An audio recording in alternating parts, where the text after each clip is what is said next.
It's a strange thing. Discovering the life you built was a complete and total lie. You know that feeling when you build something for nearly 30 years, only to find out it was all built on sand? Yeah, I learned that the hard way. I lost $500,000 in 3 weeks, but I gained something no amount of money can buy: my dignity back. My name is Anthony, I'm 46, and I'm a civil engineer here in Roswell, Georgia. I've spent the last 28 years of my life waking up at 5 a.m., putting on a hard hat, stepping in mud, solving problems on site, and running my own construction company. I started from zero, literally. My first project was a bathroom remodel in 1997. Today, I have a company with 12 employees. I build residential complexes, commercial properties. I have a name in this city. I married young at 18 to Patricia. We had 2 kids, Lucas, now 25, and Marina, 23. I was always one of those husbands who insisted my wife didn't need to work. I paid for everything: the house, the car, the gym, the salon, the vacations. I thought it was the least I could do for the woman who shared her life with me. And look, before I continue, I wanted to thank you for being here. If you've ever been through a disappointment, one of those that cuts deep, stick with me on this story. In the end, I promise it'll be worth it. And if you can, leave a like, subscribe to the channel. It helps a lot. Here we go. Patricia was always a homemaker. Took good care of the family, the house, had time for her friends, for the gym, for everything.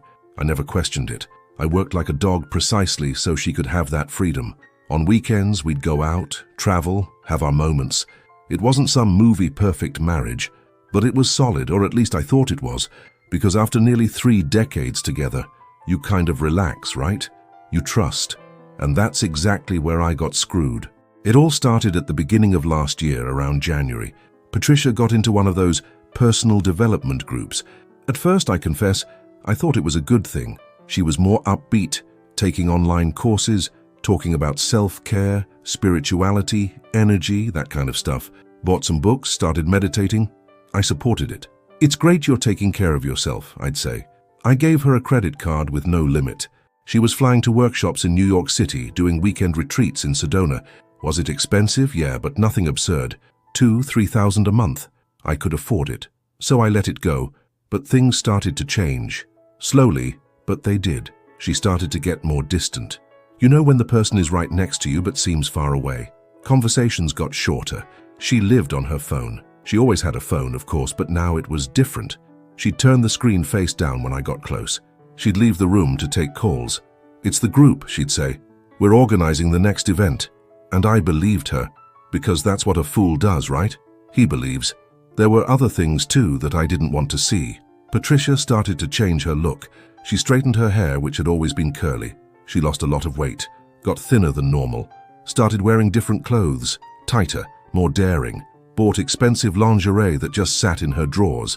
I noticed, but I didn't comment. I thought it was a phase, that she was just feeling good about herself. Self-esteem, right? Today I know it was for someone else, but at the time, I wasn't connecting the dots. Another thing that changed was our intimacy. We always had a normal life in that respect. Nothing extraordinary, but normal. But from January on, she started making excuses. Headaches, tiredness, not in the mood. There was always something. At first I thought it was stress, something hormonal. I even suggested she see a doctor. She would get irritated when I brought it up. "You don't understand anything, Anthony," she'd say, and I would back off, because at the end of the day, I didn't want to fight. I wanted peace. I remember this one day clearly. I came home early, around 3 in the afternoon. A meeting at the construction site had been cancelled. When I opened the door, I heard Patricia on the phone in the kitchen. Her voice was different, softer, more affectionate, the tone she used when we were dating. I stood in the hallway, not making a sound. "I miss you too," she was saying.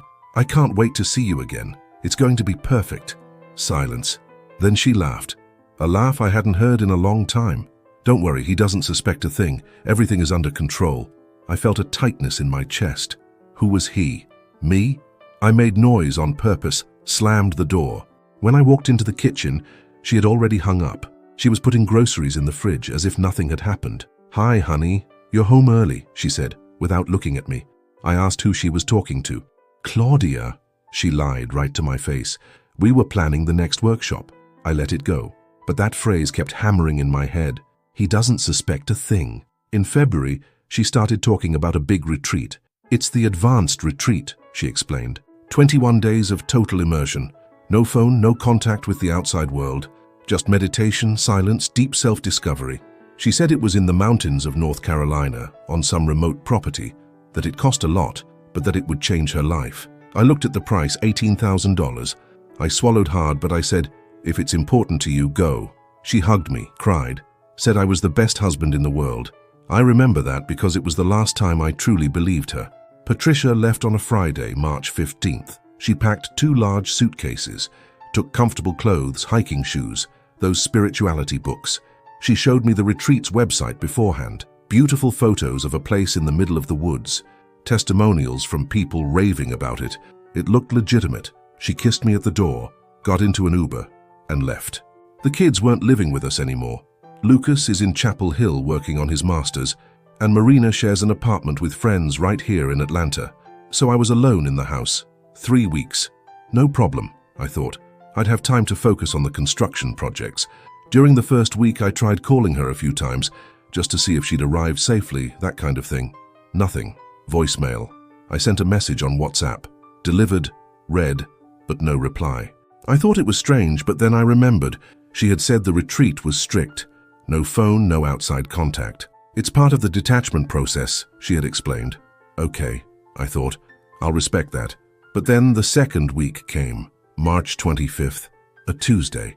I was at the site office when my cement supplier called me. "Anthony, the transfer didn't come through." I frowned. "What do you mean?" "I scheduled it yesterday." I opened my banking app. "Insufficient funds." I froze. "What do you mean, insufficient funds?"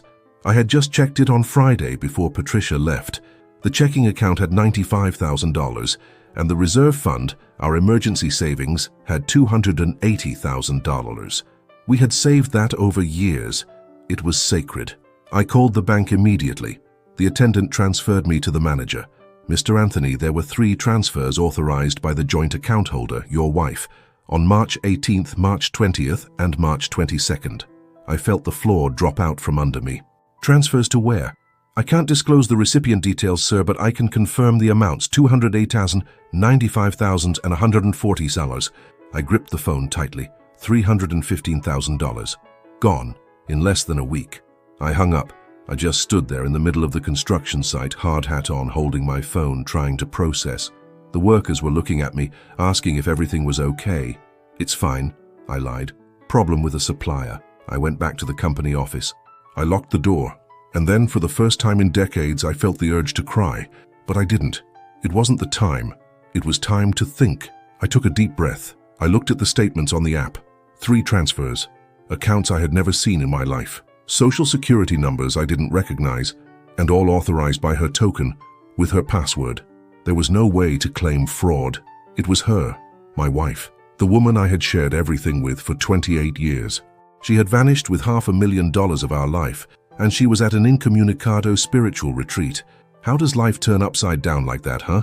How do you wake up one day and discover the person sleeping next to you was a stranger? But look, I didn't panic. I didn't start calling everyone. I didn't post anything on social media.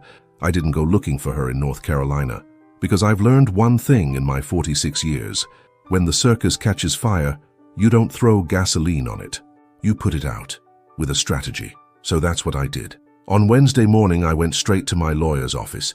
Dr. Henrique, a serious man, has worked with me for 15 years. I showed him the statements. He looked at them, whistled softly. "Anthony, this is bad, very bad." He asked if I wanted to sue for marital fraud. I said not yet. I said I wanted to lock everything down first. We spent the whole morning on calls. Bank, notary, accountant. I blocked all her cards.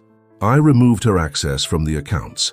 I changed passwords for everything. Email, online banking, even Netflix. I removed Patricia's name from the construction company's authorizations. She had signature power on some documents. I revoked it all. I went to the courthouse and filed for a retroactive separation of assets. Dr. Henrique explained that, in case of divorce, this would protect what was left, and I filed a police report. Embezzlement. It's on record, Doctor. Henrique also advised me to hire a private investigator. At first, I thought it was an exaggeration, something out of a movie, but he insisted. "Anthony, you need concrete proof. If this is what I think it is, you're going to need it." I hired one. The guy's name was Adamir, an ex-cop, discreet. I gave him all the information I had, dates, amounts, the supposed retreat. He said he'd look into it. In the following days, I kept working. I managed the sites, paid my employees, pretended everything was normal, but inside I was calculating. The damage was enormous. $515,000 in total. $515,000, $500,000. Money that could buy 3 condos. Money that was supposed to be our retirement, our security. Gone. And I had no idea where it went. Not yet. I remembered when we were young, newlyweds, with nothing. We lived in a rented 2-bedroom apartment over in Smyrna. I was working as an engineering assistant, making very little. Patricia did sewing on the side, sold baby clothes. We saved pennies, literally. I remember when I managed to make the down payment on our first plot of land, she cried with joy. She hugged me in front of the realtor, said I was the man of her life. We built the house together. I'd go to the site early in the morning, before going to my job, to check on the bricklayers. She would bring a packed lunch for us to eat right there, sitting among the planks of wood. It was years of sacrifice, but every brick in that house had our sweat on it. There was another memory too, that wouldn't leave my head. When Marina was born in 2002, there were complications with the birth. Patricia had to stay in the hospital for almost 2 weeks. I slept at the hospital on an uncomfortable couch in the room. I'd work during the day, come back at night. I'd bring her homemade food because she couldn't stand the hospital food. I'd sit there holding her hand while she cried from the pain, the fear, the exhaustion. I swore to her back then that I would never let her want for anything, that she would never have to worry about money, about bills, about anything, that my job was to take care of her, and I kept that promise.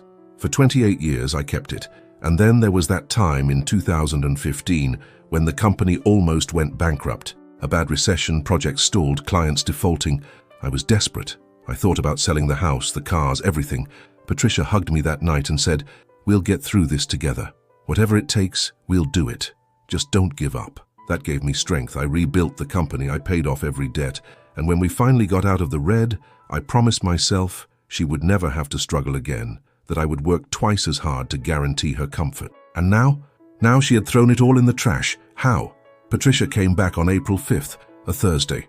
I was at home, sitting in the living room, when I heard the key in the door. My heart sped up, not from missing her, from anger, but I controlled myself. I breathed. She walked in smiling, tan, with 2 suitcases and several shopping bags. "Honey, I missed you so much." She came to hug me. I didn't move. I just stared. That's when I noticed it. A Rolex on her wrist. A women's watch, rose gold, at least $38,000. A Prada bag hanging off her shoulder. Imported sneakers. New designer clothes. She was different. Different hair.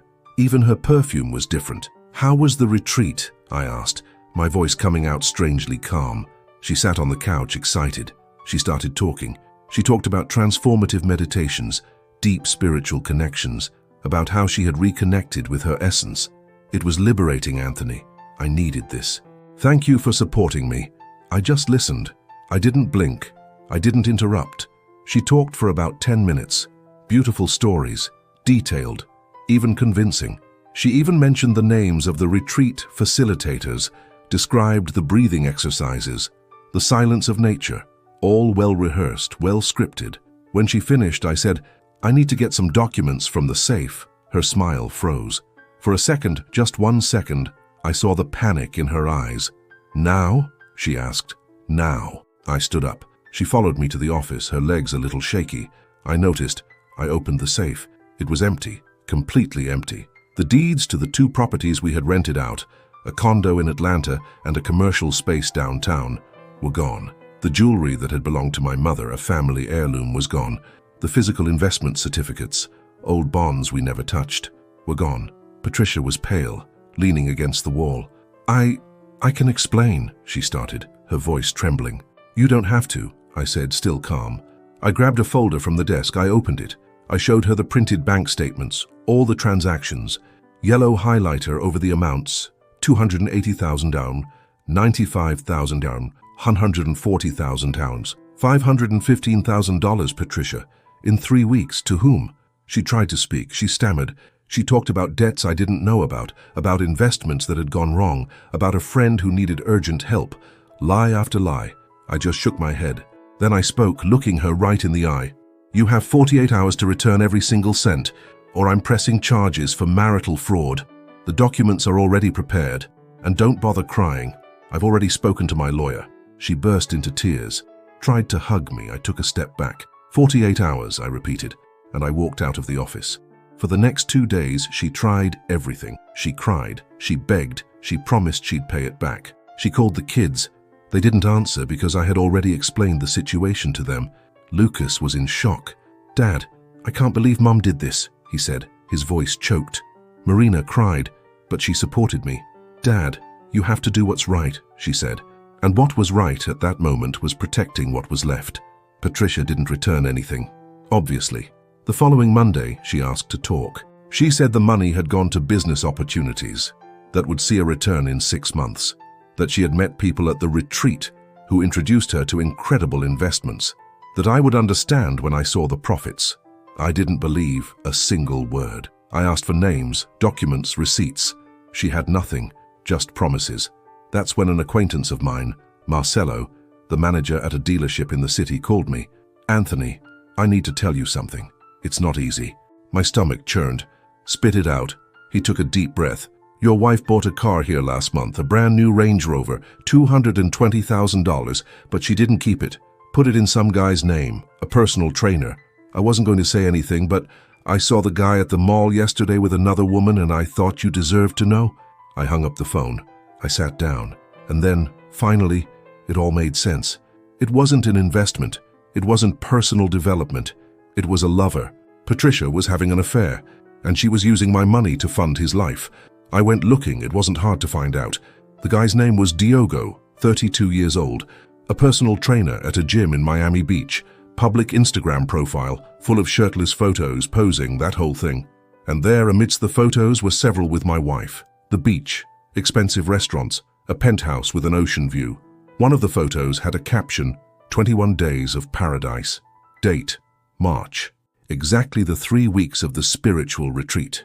The retreat was in Miami Beach, in a penthouse with my money. $515,000 to bankroll a personal trainer, rented apartment, car, gym, restaurants, designer clothes, everything. And she had come home as if nothing had happened, as if I were an idiot. I dug deeper. I found out the apartment was rented for $12,000 a month, 3 months paid in advance, $36,000. The car, $220,000. Clothes, restaurants, trips to Fort Lauderdale and Key Largo, easily another $80,000. The rest, invested in an online fitness consultancy that Diogo was setting up.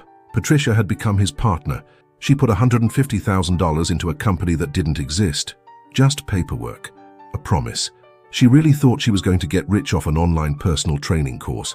Unbelievable. Ademir, the investigator, brought me a full report. Photos, dates, times, all documented. He had tailed Diogo for a week.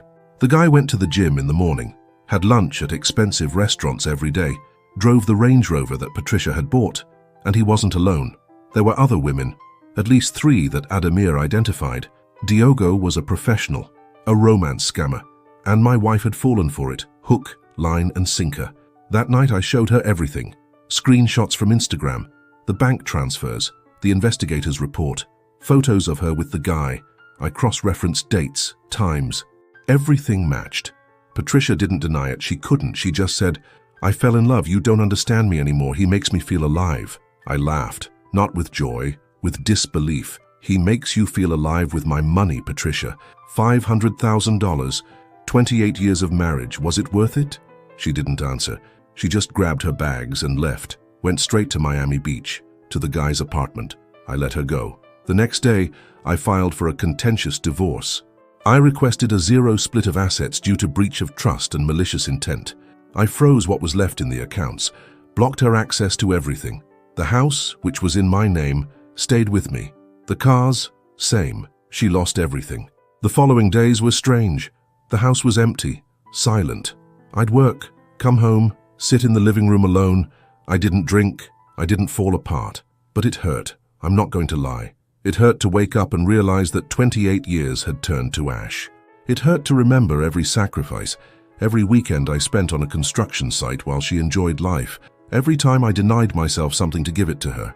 All of it thrown away, for an Instagram personal trainer. There was one night, I remember it well, I just sat on the floor of the bedroom. It was a Friday, 10 at night. The house in absolute silence, and I looked at her closet, still full of clothes she hadn't taken. I looked at the photos on the wall, wedding, birthdays, trips, and I thought, when did she decide I wasn't worth anything anymore? At what point did I become disposable? I stayed there on the floor for almost an hour. I didn't cry, but I felt a weight on my chest that almost wouldn't let me breathe. But you know what hurt the most? The betrayal wasn't just the guy, it was the coldness. She planned it. She transferred the money bit by bit. She emptied the safe. She invented an elaborate story about a retreat. She posted photos on social media as if nothing was wrong. And she came home, hugged me, looked me in the eyes, and lied. That to me was worse than losing the money. It was losing faith in humanity. The kids sided with me. Lucas came down from Chapel Hill to spend a few days with me. Marina would come over for lunch, bring me food. They were furious with their mother. They wouldn't take her calls. I asked them not to cut ties completely. "She's still your mother," I'd say. But they didn't want to hear it. "Dad, she stole from you. She stole from our family. We don't accept it," Marina said, her eyes red. Meanwhile, the divorce proceedings moved forward. Dr. Henrique managed to get a court order to freeze $140,000 that was still in an account she had opened that I didn't know about. Money she was probably going to use to keep funding the lover. We froze it. It went into the asset division. The rest? The $375,000. It was gone, spent, transferred, lost. Diogo had a new car, a furnished apartment. There was no way to recover it. He had no assets, nothing in his name. Smart. In June, 2 months after the separation, I ran into Patricia on the street by chance. I was leaving the supermarket. She was walking in. Our eyes met. She looked different, too thin, dark circles under her eyes, simple clothes. The Rolex was gone. So was the designer bag. She stopped. I stopped. For a moment, I thought she was going to say something, but she didn't. She just looked down and walked inside, and I continued to the parking lot. I felt nothing, not anger, not pity, nothing. I found out through the grapevine that Diogo had disappeared. When the money ran out, he blocked Patricia from everything and took off for Los Angeles with someone else. She was left alone, lost the apartment, had to move back to Georgia, rented a small place in Savannah. She got a job as a saleswoman at a clothing store in the mall. The first time in her life she had ever really worked. The kids still don't talk to her. I don't know if they ever will. It's not my problem. The divorce was finalized in September. Clean. She got nothing. The judge was harsh, considered the evidence of bad faith. 0 asset split. The house, the cars, what was left in the accounts, it all stayed with me. I recovered the $140,000 from the freeze. Total, I lost $375,000. $375,000. Is it a lot of money? Yes. Does it hurt? Yes. But I lost something bigger than that. The illusion that I knew the person I lived with for almost 30 years. I sold the house in October. I couldn't stay there anymore. Every room had a memory, a good memory that had turned rotten. I bought a smaller house near Lake Lanier, a quiet area about 40 minutes from Roswell. 3 bedrooms, a small yard, a distant view of the water. Cheaper, more peaceful. I wake up at 5:30 now, not 5. I have coffee on the porch watching the horizon. I hit the road, go manage the sites, come back in the late afternoon. I stopped working on Saturdays, discovered that I can. The company is doing well, better even, because now I make decisions alone. There's no one spending money behind my back, there's no invisible bleeding, I'm in control.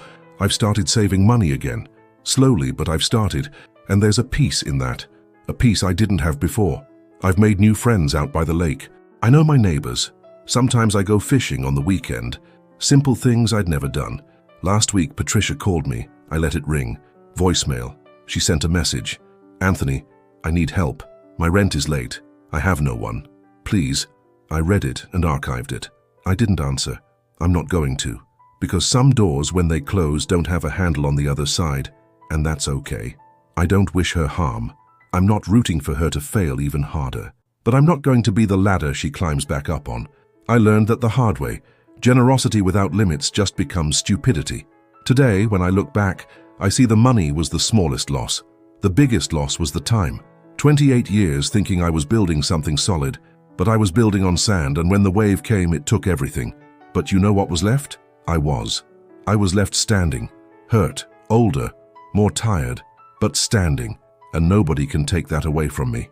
I learned that you can give someone everything, a home, comfort, freedom, security, but if that person has no character, none of it matters. You can't buy character. You can't earn it for someone. Either a person has it or they don't. And finding that out late is painful, but finding out is necessary. Did I lose $500,000? Yes. But I gained clarity. I gained peace. I gained back control of my own life. And that, believe me, is priceless. Because you can always make more money. You can't make more time. And stolen dignity. You can get that back. But only when you decide to stop being a doormat. If you're going through something similar, here's the lesson. Don't wait for the circus to catch fire to act. Act before. Protect what's yours. And never ever trust blindly. Because trust without verification is naivety. And naivety is expensive. Thanks for sticking with me this long. If this story touched you in any way, leave a like, subscribe to the channel, share it with someone who needs to hear this, and tell me in the comments, have you ever been through a disappointment that changed everything? Let's talk. See you next time.